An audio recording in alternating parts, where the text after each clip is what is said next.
Welcome बच्चों, हम solve करेंगे विज्ञान भारती थर्ड कक्षा 8 इकाई 10 फसल उत्पादन के अभ्यास प्रश्नों को। आइए फटाफट से सॉल्व करते हैं। पहला प्रश्न है, सही विकल्प का चुनाव करके लिखिए।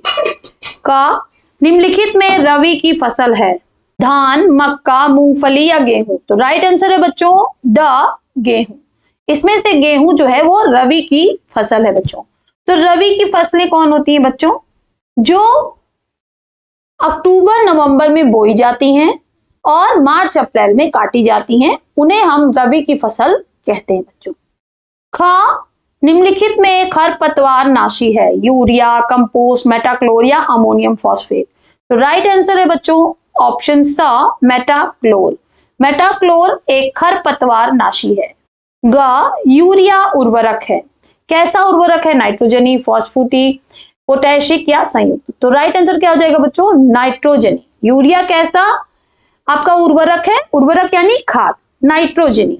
बच्चों यूरिया का फॉर्मूला है NH2CONH2। ठीक है, इसे हम कहते हैं यूरिया। तो आप देख पा रहे हैं कि इसमें मेन तत्व क्या है? नाइट्रोजन, जो खाद के रूप में यूज होता है। घ साहीवाल है गाय, भैंस, मछली या मुर्गा। तो साहीवाल क्या है बच्चों? गाय। तो ऑप्शन आ हमारा सही हो जाएगा। चलिए नेक्स्ट क्वेश्चन पे चलते हैं।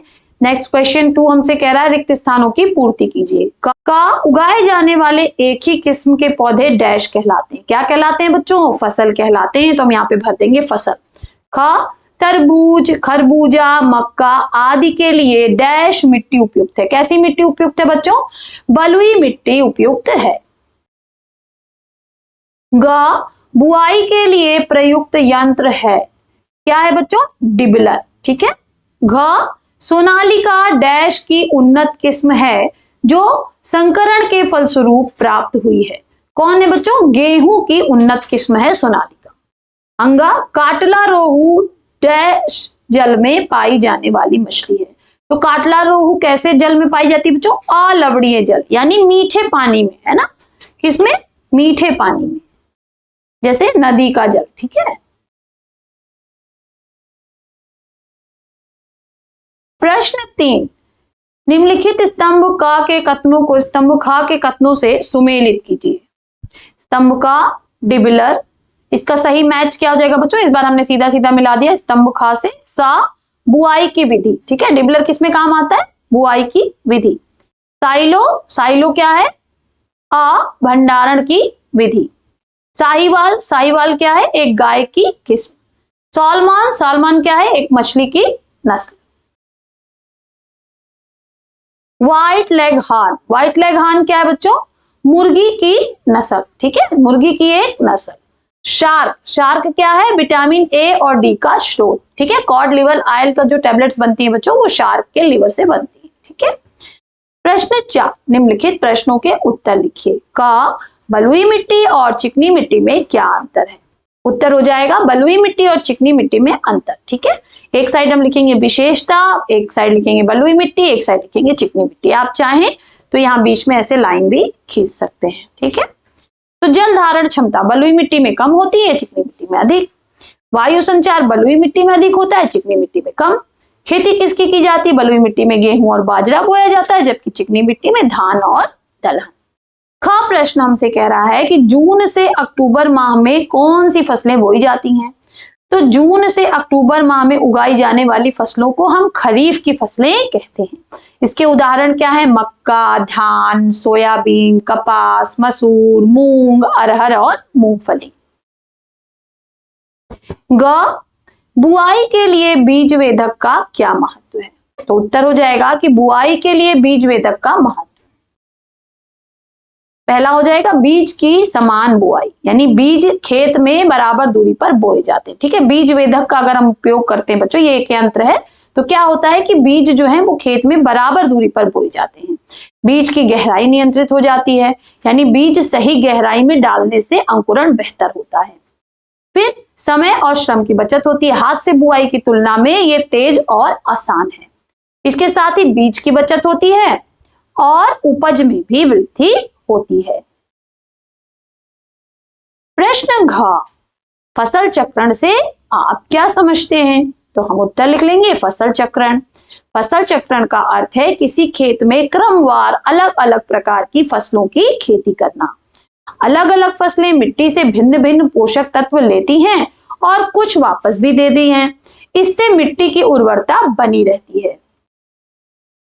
कीट व रोगों का भी प्रकोप कम होता है। उदाहरण क्या है? धान के बाद मटर और मटर के बाद गेहूं की बुआई। इसे हम एक फसल चक्रण कहेंगे। अंगा, हरित क्रांति पर प्रकाश डालिए। उत्तर क्या हो जाएगा? कृषि उपज में आधुनिक कृषि यंत्रों तथा उन्नत किस्म के बीजों का प्रयोग करके आशातीत वृद्धि करने को ही हरित क्रांति कहते हैं। हमारी बच्चों फसल है, ठीक है, उसमें हम क्या करेंगे? अच्छे अच्छे आजकल के जो यंत्र हैं, जैसे हमारा ट्रैक्टर है, उससे जुताई कर लेंगे, ठीक है, उसके बाद कंबाइन से कटाई कर लेंगे, डिबलर के जरिए बो देंगे। तो इन सब चीजों का उपयोग करेंगे और साथ ही साथ हम उन्नत किस्म के बीज डालेंगे और उसमें खाद वगैरह भी डालकर हम अपनी जो है फसल को बढ़ा लेंगे। यानी अगर मान लीजिए 1 कुंटल हो रहा है तो हम 1.5 कुंटल या 2 कुंटल पैदा कर लेंगे उसी खेत से। तो इसी को हम कहते हैं हरित क्रांति। कृषि में सुधार लाने के उद्देश्य से इसका प्रारंभ 1960 से किया गया था। कब किया गया था बच्चों? 1960। बहुत इंपॉर्टेंट क्वेश्चन है। भारत में हरित क्रांति के जनक MS स्वामीनाथन है। अगेन बहुत इंपॉर्टेंट है, आप यहाँ पे लिख लीजिए, इंपॉर्टेंट, ये पूछा गया है कई बार। गाय और भैंस की दो उन्नत किस्मों के नाम लिखिए। गाय की उन्नत किस्में हैं बच्चों साहीवाल और फ्रेजियन। भैंस की उन्नत किस्में हैं मुर्रा और मेहसाना। उस्मायन काल किसे कहते हैं? उत्तर, मुर्गी अंडे पर बैठकर उसे 21 दिन तक सेती है। इस अवधि को उस्मायन काल कहते हैं। इससे अंडे को नमी एवं उष्णता मिलती है तथा भ्रूण के विकास में ये सहायक होती है। ठीक है, तो उष्मायन काल क्या है? जो मुर्गी अपने अंडे पे बैठकर उसको सेती है 21 दिन तक, उसे हम उष्मायन काल कहते हैं। ठीक है, अंडों की गुणवत्ता की जांच कैसे करेंगे? उत्तर, अंडों की गुणवत्ता की जांच करने के लिए गर्म पानी से भरे पात्र में अंडे को डाल देंगे। जो अंडे पानी में डूब जाते हैं वह अच्छी गुणवत्ता वाले होते हैं और जो अंडे तैरते हैं वह खराब अंडे होते हैं। एक कुक्कुट फॉर्म में पक्षियों को दिए जाने वाले आहार का वर्णन कीजिए।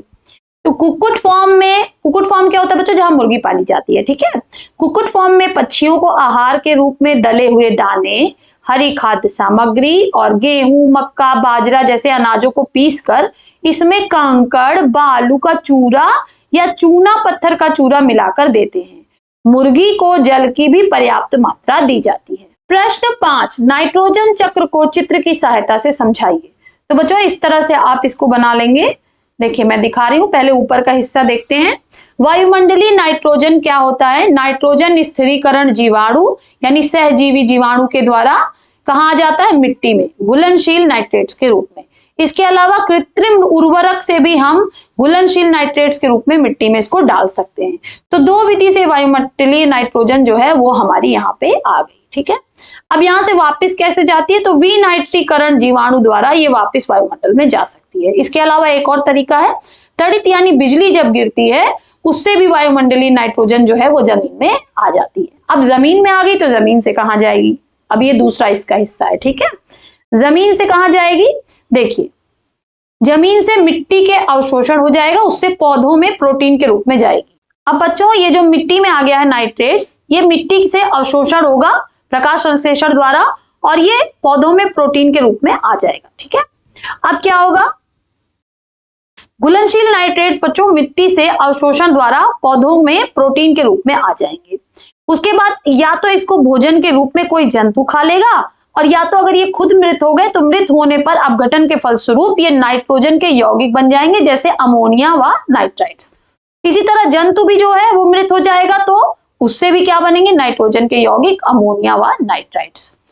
और इसके अलावा और क्या है? जंतु जो मल मूत्र त्याग करते हैं बच्चों, उसके अपघटन से भी नाइट्रोजन के यौगिक अमोनिया व नाइट्रेट्स बनते हैं। अब इन अमोनिया व नाइट्रेट्स को नाइट्री कारक जीवाणु जो है वो वापस मिट्टी में पहुंचा देते हैं। तो इस तरह से नाइट्रोजन का चक्र जो है वो चलता रहता है। पहले वायुमंडलीय नाइट्रोजन मिट्टी में आती है, फिर मिट्टी की नाइट्रोजन जो है वो पौधों में और जंतुओं में आती है और अपघटन के फलस्वरूप वापस से मिट्टी में मिल जाती है। तो इसी को हम कहते हैं नाइट्रोजन स्थिरीकरण एवं नाइट्रोजन चक्र। ठीक है, दोनों यही है। नाइट्रोजन स्थिरीकरण हम किसको बोलेंगे? इस वाले प्रोसेस को। इस वाले प्रोसेस से क्या हुआ है, ऊपर वाला चक्र जो है हमारा, उससे नाइट्रोजन स्थिरीकरण होता है।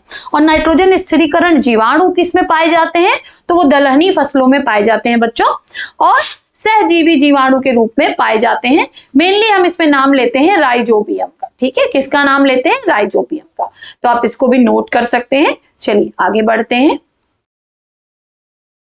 यहां पर मैंने शॉर्ट में इसको लिखा, आप इस तरह इसको लिख भी सकते हैं। ठीक है, वायुमंडलीय नाइट्रोजन सूक्ष्म जीवों द्वारा तड़ित एवं वर्षा द्वारा रासायनिक उर्वरक द्वारा नाइट्रेट्स के रूप में बदलकर पौधों द्वारा इस्तेमाल होकर भोज्य पदार्थों में जाती है। यहां से भोजन के रूप में जंतुओं में पहुंचती है। पौधे तथा जंतुओं के मृत होने के पर अपघटन द्वारा पुनः मिट्टी से मिल जाती है। इस प्रक्रिया को हम नाइट्रोजन चक्र कहते हैं। प्रश्न 6, फसल की कटाई के लिए प्रयोग आने वाले हंसिया का चित्र बनाइए। तो यहाँ पर देख रहे हैं हम बच्चों की साधारण हंसिया हमने बनाई हुई है। तो इस तरह से आप अपने कॉपी में जो है बना लेंगे, और ये दांतेदार हंसिया है। तो दोनों तरह की हंसिया को हम अपनी कॉपी में बना लेंगे। प्रश्न 7, फसलों का भंडारण किस प्रकार किया जाता है, लिखिए। तो फसल भंडारण के चरण, सबसे पहले हम क्या करेंगे बच्चों? सफाई। अनाज को अच्छी तरह साफ करके रखा जाता है। फिर हम क्या करेंगे? सुखाना। नमी को दूर करने के लिए धूप में सुखाएंगे। ठीक है, फिर भंडारण पात्र, धातु ड्रम या प्लास्टिक ड्रम या बोरिया या मिट्टी के पात्र में हम उसको इकट्ठा करेंगे, जो भी पात्र हमारे पास अवेलेबल है। उसके बाद हम उसकी रासायनिक सुरक्षा करेंगे। कीटों से बचाने के लिए नीम की पत्तियां, राख या दवाइयों का प्रयोग करेंगे।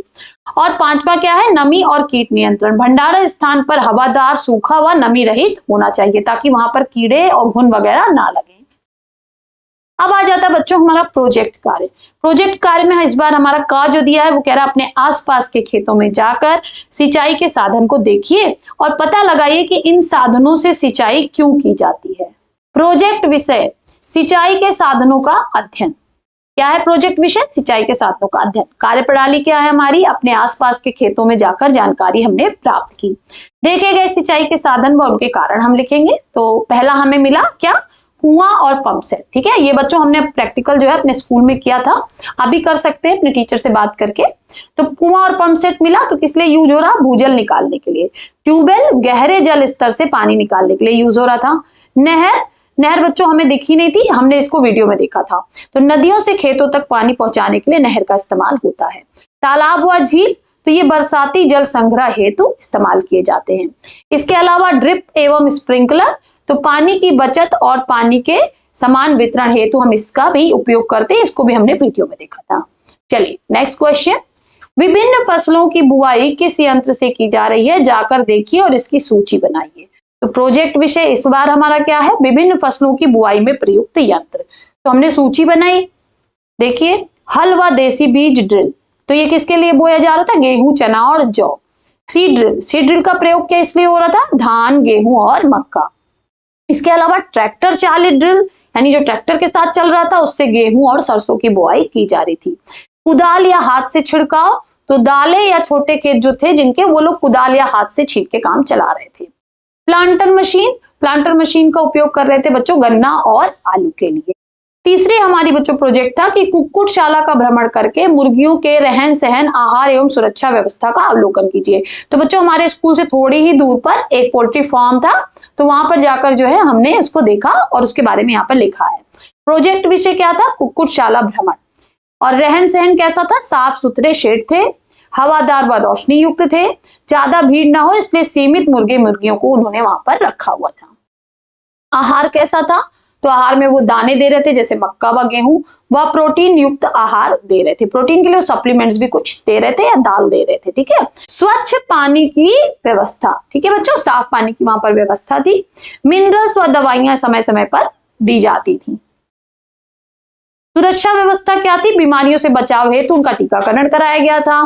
शेड को कीटाणु रहित किया जाता था, मतलब उसको जो है आप है भी लिख सकते हैं, था भी लिख सकते हैं। ठीक है, और जंगली जानवरों से बचाव के लिए वहां पे बाड़े लगाए गए थे, यानी जाल टाइप का लगाया गया था। लास्ट बच्चों हमारा प्रोजेक्ट कार्य क्या मिला हमें कि विभिन्न प्रकार की नस्लों वाली गाय का चित्र एकत्रित करके अपनी अभ्यास पुस्तिका में चिपकाएं। तो इसे हमने गूगल से निकाल लिया। देखिए यहाँ पर क्या है? मलंद गिद्दा गाय है, यहाँ पर हलिकर गाय है, उसके बाद ये रेड सिंधी, लाल सिंधी गाय है, फिर साहीवाल गाय है, और ये बच्चों आपकी कनकरेज गाय है, ये राठी गाय है, और ये गिर गाय है जो सबसे ज्यादा इस समय फेमस चल रही है, गिर गाय। ठीक है, इसका दूध बहुत ही महंगा बिकता है बच्चों।